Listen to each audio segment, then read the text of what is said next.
What up, world? We are live. This is the Cloud Chronicles, man. We got a special live streaming episode right now. I got a special guest, man. Um, you know him from the More Than Culture podcast. First of all, you've seen the man in Stomp the Yard. You've seen him in the new TV miniseries called I See.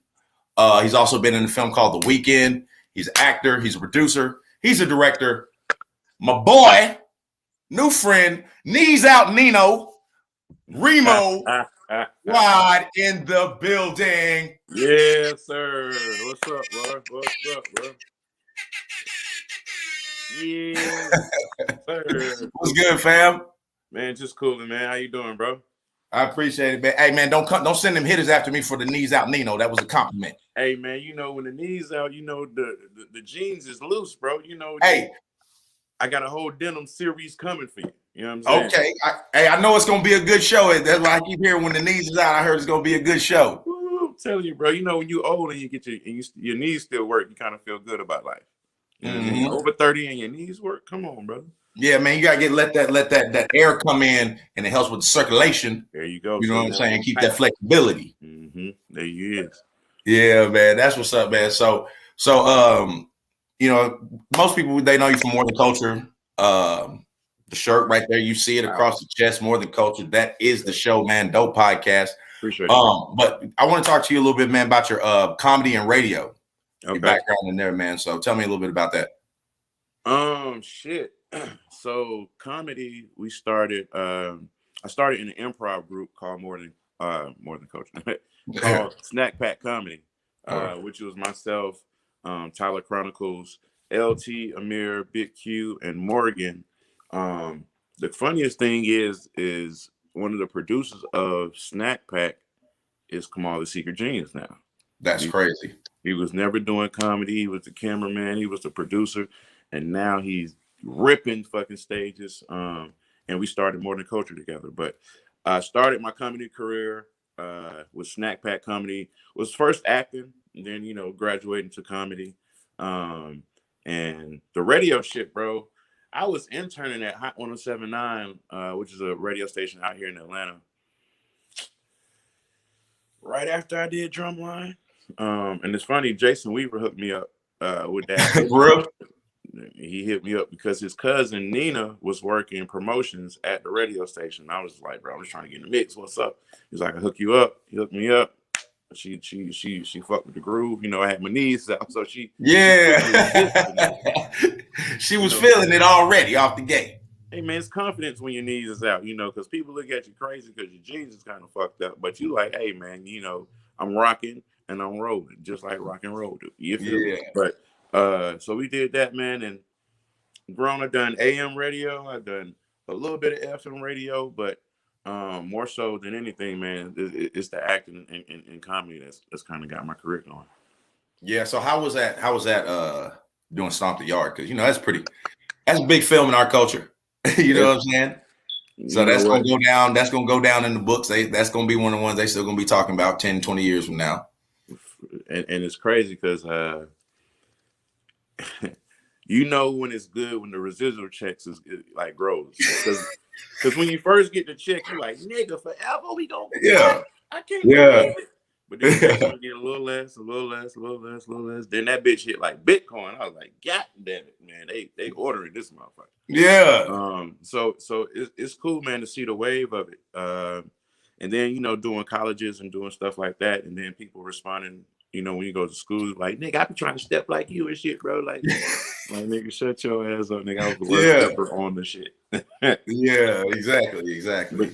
But no, working, man, that was one of the most stressful auditions just because I wanted it so bad. And, you know, as a new face, you got to get rid. All right, so I'll tell you a story. When I was doing Drumline, I was casted for a role, the tuba player. I'm not sure if you remember the movie. But it was I remember Drumline. It was a tuba player, and got casted for the role, but nobody knew who the fuck I was. Nobody, you know what I mean? The studios was not checking off on me. Right. Know what I mean? But because you're a newcomer, right? At that point. Newcomer, fresh out of high school, didn't know nobody, know anything. But now And it was kind of the same thing with Stomp the Yard. Until you do something big, man, like the studios really don't know you, and you know people will really fight for you. So I was able to do it, man. Work with Will Packer again, man. It's cool, bro. Stump the Yard was a great experience. Great experience. So let me ask you, since you've done radio and you're doing podcasting now, which one do you prefer, or is there any differences, or you know what I'm saying? Do you think one is harder than the other? I use the analogy, it's like being signed to a major label. You know what I mean?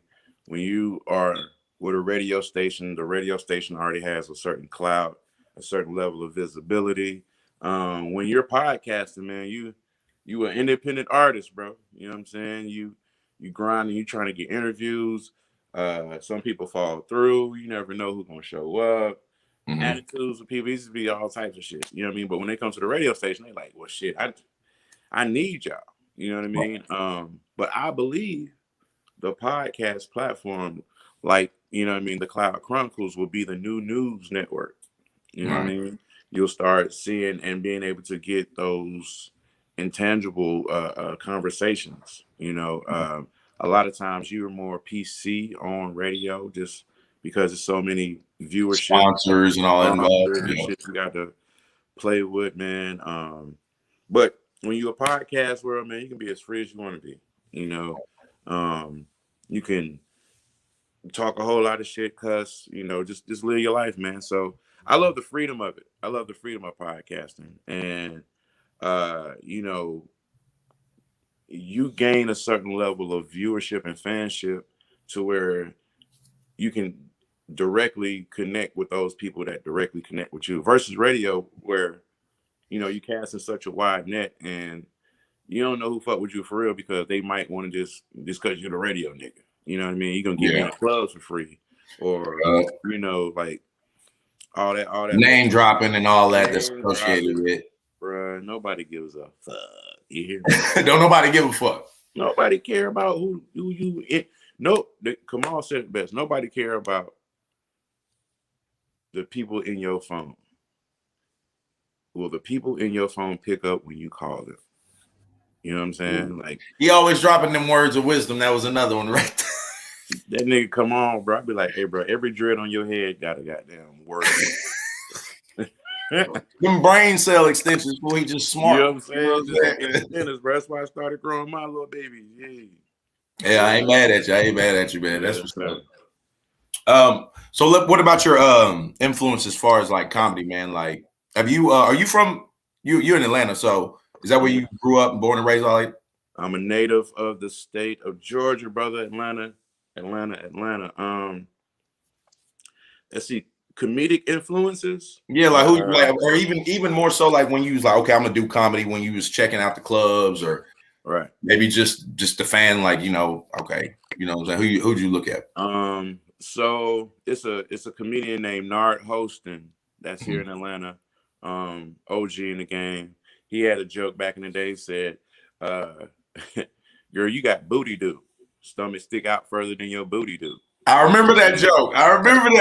That's Nard. Okay, so that's him. That's Nard. Okay.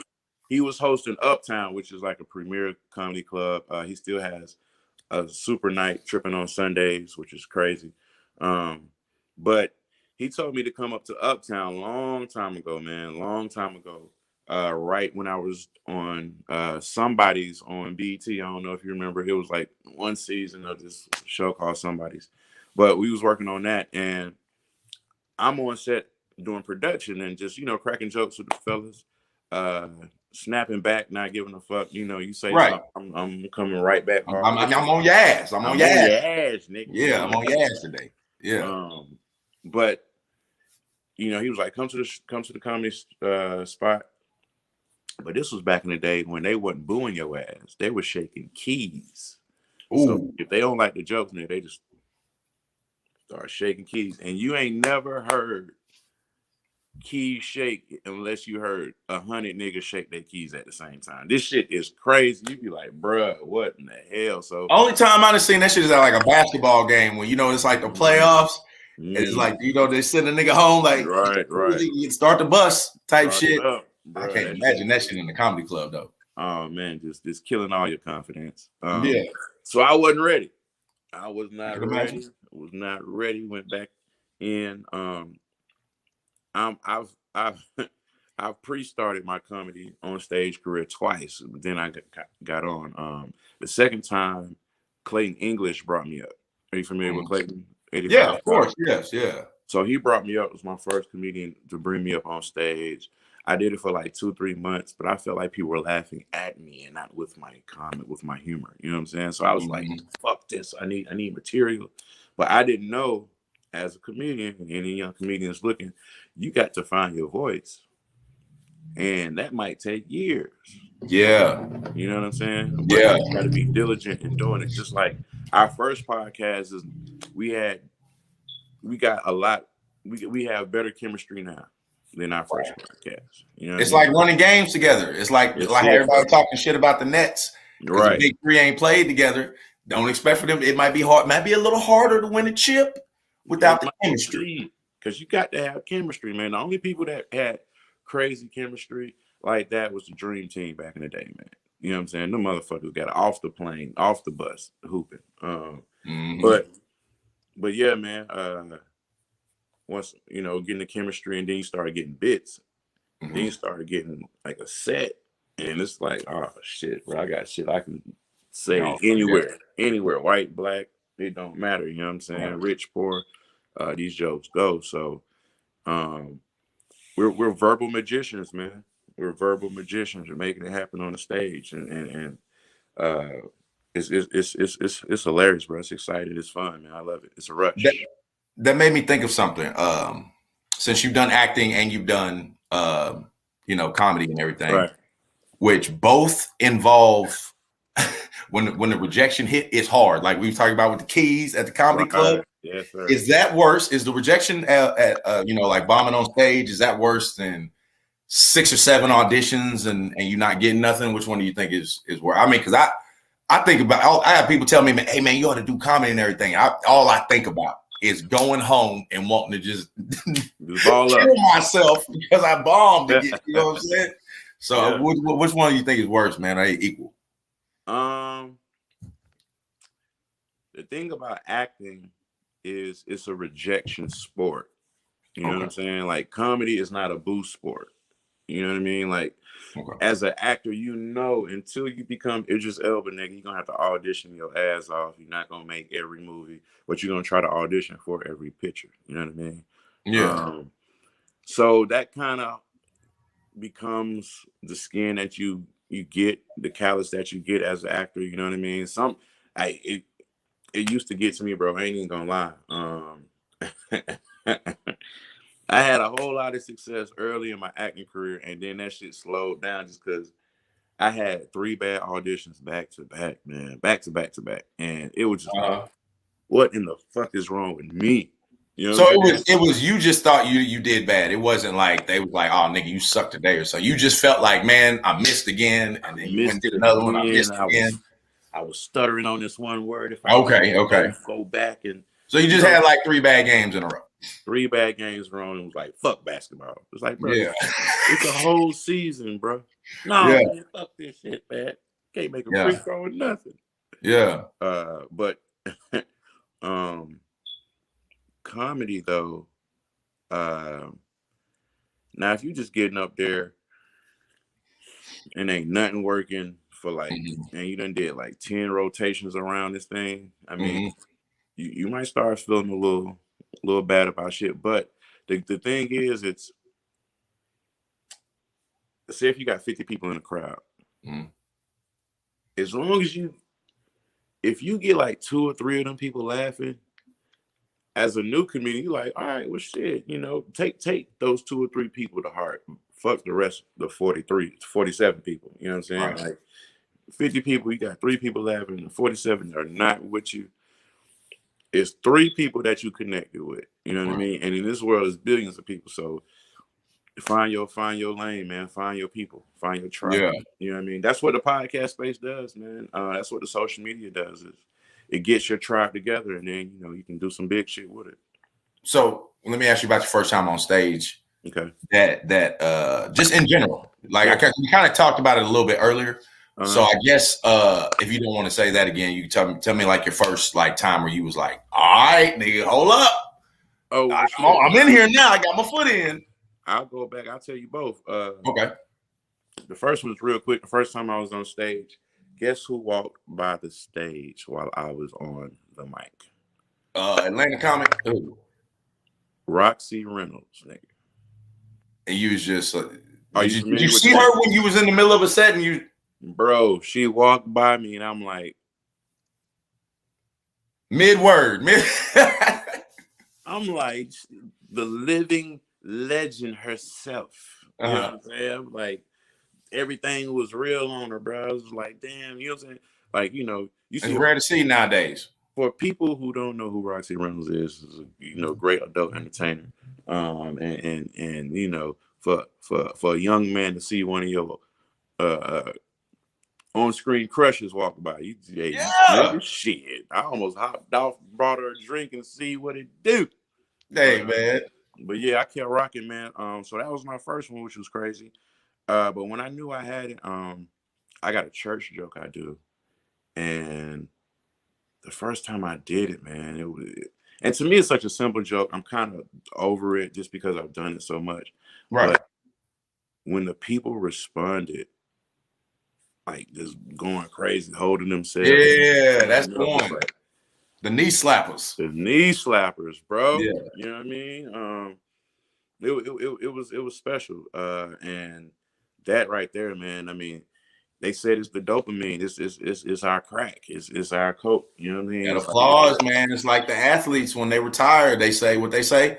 Ain't nothing like running out that tunnel and hearing that thing, and that's what you get every time you go on the stage. Sir. Yes, sir. So, and then comedy is one of those sports where ain't no retirement for real. You know what I mean? Like, right. You as long as you can talk, you know what I mean? You got a platform. I've seen comedians have like Rodney Perry. Shout out to Rodney Perry. Yeah. He was on COVID doing a set in his bed. That's crazy. Like in the hospital, like with tubes up his nose. I'm like, nigga, how are you funny now? Yeah, he's still getting it. Still getting it, man. Yeah, because it seemed like once you get older, the shit they like, hey REEMO, man, we gonna move you out here to Vegas, man. We got a little penthouse, 13th floor. You feel me? You gotta perform Tuesdays and Thursdays. Hey. And then you chilling. That's like a retirement package. We cool, you know what I'm saying? Find me a cruise ship to be on 6 months out the year and then be off, you know. Hey, work it, man. Comedy, man, can take you to so many different places. You can even get into writing, and then that's a whole nother thing. You can be a comedic actor, you know what I mean? Comedy has a lot of layers to it, you know what I mean? So even if you don't want to be a comedian, like doing some improv will help just in life. You know what I mean? Yeah, definitely. Like with interviews and stuff like that, bro. Like, man, you know, improv and being able to go from conversation to conversation and not saying no to what's being presented is definitely a good add-on, you know. Right. So do you have any favorite podcast moments, man? Because I've been watching all the episodes, and I'm telling you, man, the shit is so funny that I generally watch it one day and then I'll backdoor and watch it again because I know I missed some shit. Because you know you missed some shit. I know I missed some shit. You know what? My funniest podcast moments be when I watch it because I forget what's going on. Like when you in it, like, bro, I'm in it. I don't even like we laughing and it's great laughs, but when I go back and see it, I'm like, we are fucking dumb. Like, hey man, please allow me to bring up my favorite moment, dog. I'm talking about I go to this point every time. It's like 25 minutes in the episode. Every time. Y'all are talking about, I think who y'all have on there? Y'all had Nav, the Nav Green episode. Goddamn Nav. Okay, that's a classic. First of all, if you ain't seen More Than Culture Nav Green episode, it's a classic. It's top 5 in my opinion. It really is, man. Maybe even top 3. It really is. And y'all was talking about what it just popped off at the I can't even get it out. Y'all just talking about what popped off at the Capitol. Oh man. And he was talking about Wheelchair Man. Wheelchair man was cutting on it, man, and you and Tyler was over there. Y'all couldn't breathe, bruh. I'm talking about every time I watch that hoe, it's like I watched for the first time. That's one of my favorite ones, boy. I was talking about Wheelchair man, dog. I mean, he just pulled up with all the confidence. You know what I'm saying? Just, yeah. Hey, what you gonna do? Yeah, you said, why is the Capitol closed? He said, never mind. that boy, I swear to God, every day. Yeah, then he said, what did nigga Ronnie said? He rolled away. Never mind. Yeah, man. Bro, I'm talking about. I watch that hoe once a day, man. Just when I need a good laugh. I swear, man, that's my favorite. That's my favorite, man. Yeah. So we talking about the merch, man. The Yo Bruh Today. Today, bro. Yes. Yo sir. Today. Oh, yo Today, bro. My bad. I misspoke on that. Hey, man. Yeah, you got some of it? What? There it is. Bam. Yeah, that's dope. So we got it in blue. We got it in black.